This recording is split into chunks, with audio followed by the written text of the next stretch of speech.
യുവ നേതാവ് തന്നെ എത്തും എന്നാണ് നമുക്ക് അറിയാൻ വേണ്ടി സാധിക്കുന്നത്. അങ്ങനെ വരുന്ന സാഹചര്യത്തിൽ തീർച്ചയായിട്ടും മാത്യു കുഴൽനാടനെ സംബന്ധിച്ച് മാത്യു കുഴൽനാടന് ഒരു വെല്ലുവിളി തന്നെയാണ്. പോളിംഗ് ശതമാനം ഇത്തവണ ഉയരാൻ സാധ്യതയുണ്ട്. കാരണം CPM-ഉം CPI-യും അതോടൊപ്പം തന്നെ LDF സംവിധാനങ്ങളും, അതായത് 2016 അല്ലെങ്കിൽ 2011 ഒക്കെ കേരള കോൺഗ്രസ് എമ്മും UDF-ന്റെ പക്ഷത്തായിരുന്നു. ഇപ്പോൾ ഈ കേരള കോൺഗ്രസ് എമ്മും ആരുടെ കൂട്ടത്തിലാണ്?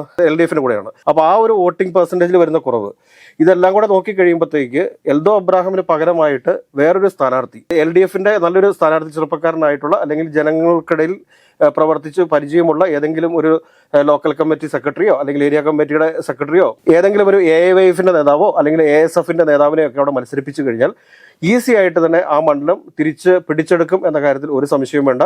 എറണാകുളം ജില്ലയിൽ LDF വിജയിക്കാൻ സാധ്യതയുള്ള ഒരു മണ്ഡലം എന്ന് പറയുന്നത്, അല്ലെങ്കിൽ UDF-ന് നഷ്ടപ്പെട്ടു പോകാൻ സാധ്യതയുള്ള ഒരു മണ്ഡലത്തിന്റെ പട്ടികയിലേക്ക് മൂവാറ്റുപുഴ കടന്നു വരും എന്ന കാര്യത്തിൽ ഒരു സംശയവും വേണ്ട.